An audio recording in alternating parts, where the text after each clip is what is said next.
누가복음 9장.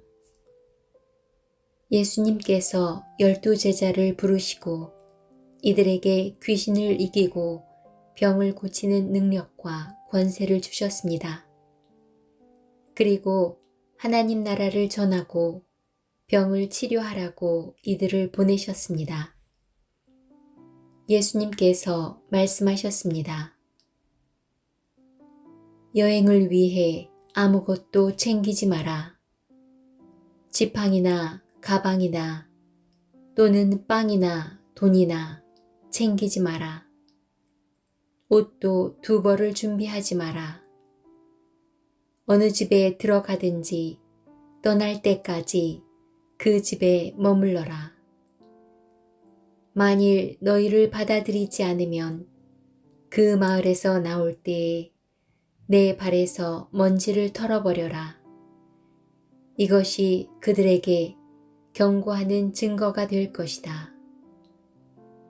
제자들이 떠나 온 마을을 두루 다니면서 복음을 전파하고 가는 곳마다 사람들을 고쳐주었습니다.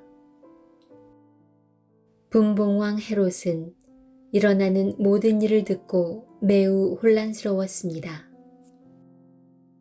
그것은 어떤 사람들은 세례자 요한이 죽었다가 다시 살아났다고 말하고, 어떤 사람들은 엘리야가 나타났다고도 하고, 또 어떤 사람들은 옛 예언자 중의 하나가 다시 살아났다고도 하였기 때문이었습니다. 헤롯이 말했습니다. 내가 요한의 머리를 잘랐는데 이런 소문이 들리는 그 사람은 누구인가? 헤롯은 예수님을 한번 만나보려고 하였습니다. 사도들이 돌아와서 자기들이 했던 모든 일들을 예수님께 말씀드렸습니다. 예수님께서 제자들을 데리고 벳세다라고 불리는 마을로 가셨습니다. 사람들이 이 사실을 알고 예수님을 따라왔습니다. 예수님께서 이들을 반기시며 하나님 나라에 대해 말씀하셨습니다. 또한 치료받아야 할 사람들을 치료해 주셨습니다. 날이 저물기 시작할 때 12제자들이 예수님께 와서 말했습니다. 우리가 있는 곳은 빈들이니까 사람들을 보내십시오. 그래서 근처 마을과 농가로 가서 잠잘 곳을 찾고 먹을 것을 얻게 하십시오. 예수님께서 제자들에게 말씀하셨습니다. 너희가 사람들에게 먹을 것을 주어라. 제자들이 대답했습니다. 우리에겐 단지 5개의 빵과 생선 2마리밖에 없습니다. 가서 이 모든 사람들을 위해 음식을 사지 않으면 안 되겠습니다. 사람들은 남자들의 수만 약 5,000명 정도 되었습니다.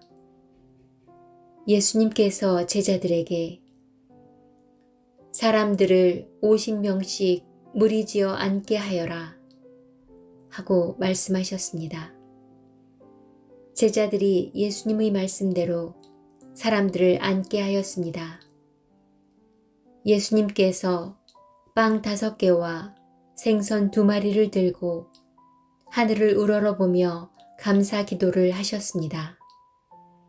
그런 후에 제자들에게 떼어주며 사람들 앞에 내놓도록 하셨습니다. 사람들이 모두 먹고 배가 불렀습니다. 또한 남겨진 조각들을 모으니 12바구니에 가득 찼습니다. 예수님께서 홀로 기도하고 계실 때였습니다. 예수님께서 함께 있는 제자들에게 물으셨습니다. 사람들이 나를 누구라고 하느냐? 제자들이 대답하였습니다. 세례자 요한이라고 합니다.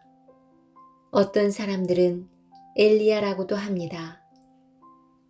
또 어떤 사람들은 옛 예언자 중의 하나가 다시 살아났다고 합니다. 예수님께서 제자들에게 말씀하셨습니다. 그러면 너희는 나를 누구라고 하느냐? 베드로가 하나님의 아들 그리스도이십니다. 라고 대답했습니다. 예수님께서 제자들에게 이 사실을 아무에게도 말하지 말라고 엄히 말씀하셨습니다. 인자가 많은 고통을 받고 장로들과 대제사장들과 율법학자들에게 배척을 받아야 한다. 또한 죽임을 당한 후 3일째 되는 날에 다시 살아날 것이다. 예수님께서 모두에게 말씀하셨습니다. 누구든지 나를 따라오려거든 자기를 부인하고 매일 자기 십자가를 지고 나를 따르라. 자기의 생명을 건지려고 하는 사람은 잃을 것이다. 그러나 나를 위해 자기 생명을 잃는 사람은 자기 생명을 건질 것이다. 만일 이 세상을 모두 얻고도 자기를 잃거나 빼앗기면 무슨 유익이 있느냐? 누구든지 나와 내 말을 부끄러워하면 인자도 자신의 영광과 아버지의 영광과 거룩한 천사의 영광으로 올 때 그를 부끄러워할 것이다. 내가 진정으로 말한다. 여기 서 있는 사람 중에 몇 사람은 죽기 전에 하나님의 나라를 볼 것이다. 이 말씀을 하신 지 8일 뒤에 예수님께서 베드로와 야고보와 요한을 데리고 기도하러 산으로 올라가셨습니다. 예수님께서 기도하시는 동안 얼굴 모습이 변하고 옷이 하얗게 빛났습니다. 그때 두 사람이 예수님과 함께 이야기를 하고 있었습니다.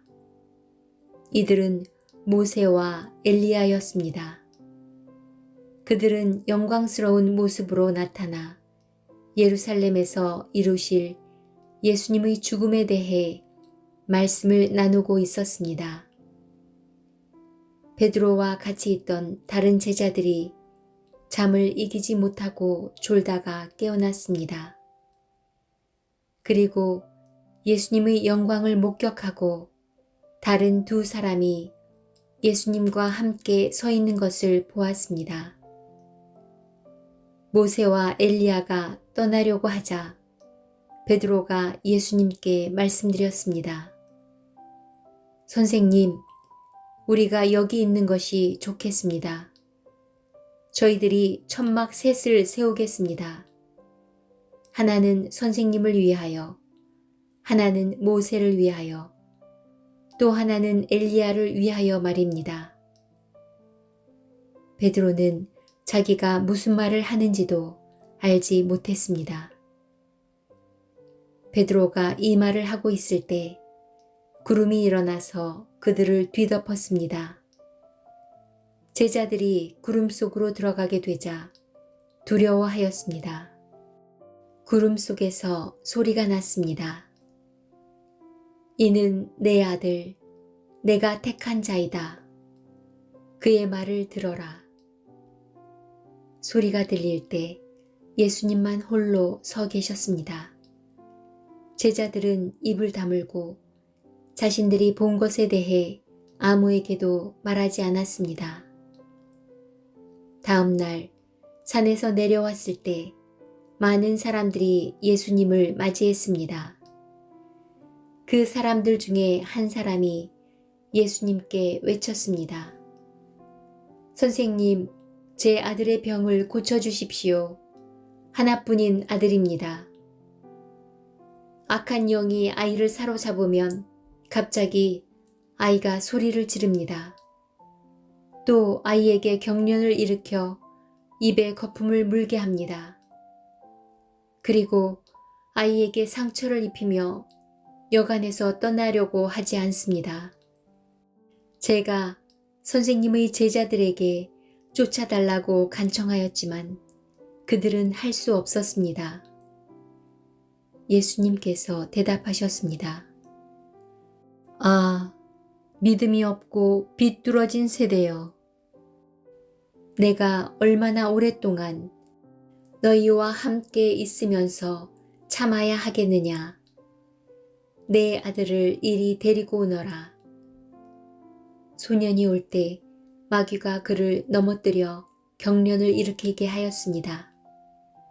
예수님께서 더러운 영을 꾸짖으시고 소년을 고쳐주셨습니다. 그리고 그 아버지에게 돌려보냈습니다. 사람들은 모두 하나님의 위대하심에 놀랐습니다.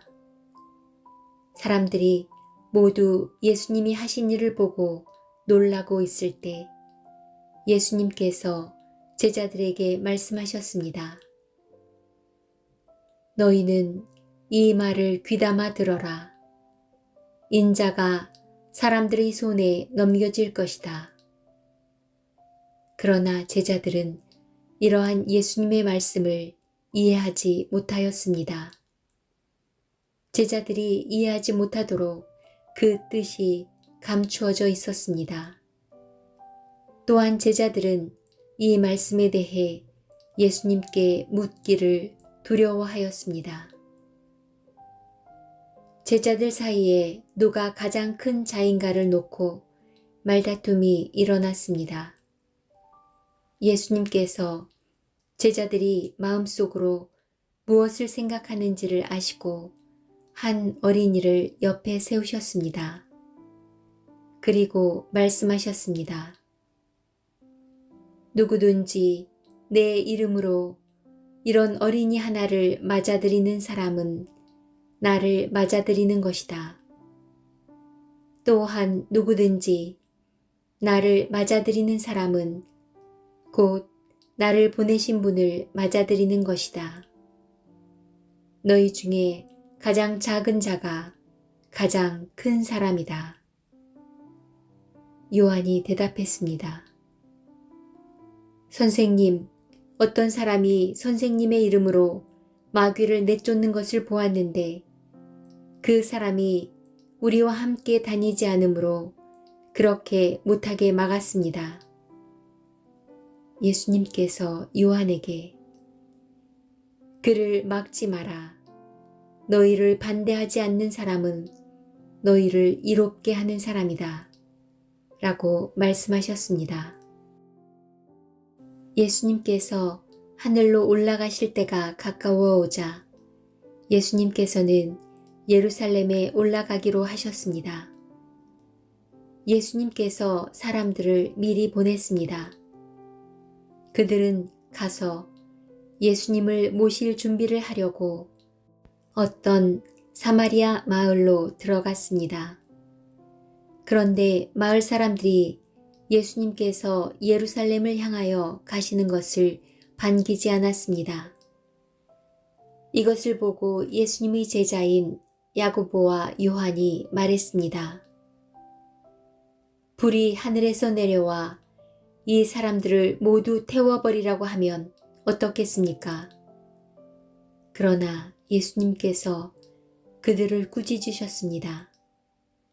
그리고 다른 마을로 가셨습니다. 그들이 길을 가고 있을 때 어떤 사람이 예수님께 말했습니다. 선생님이 어디를 가시든지 저도 따라가겠습니다. 예수님께서 그에게 말씀하셨습니다. 여우도 굴이 있고 하늘의 새들도 둥지가 있다. 그러나 인자는 머리를 둘 곳이 없다.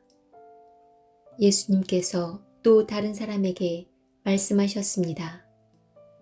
나를 따라오너라. 그러자 그 사람이 말했습니다. 먼저 제 아버지의 장례를 치르게 해주십시오. 예수님께서 그에게 말씀하셨습니다. 죽은 사람들에게 죽은 자를 묻게 하고 너는 가서 하나님 나라를 전파하여라. 또 다른 사람이 말했습니다. 주님, 저는 따라가겠습니다. 다만 먼저 가족들에게 작별 인사를 하게 해주십시오. 예수님께서 그에게 말씀하셨습니다. 누구든지 쟁기를 잡고 뒤를 돌아보는 사람은 하나님 나라에 알맞지 않다.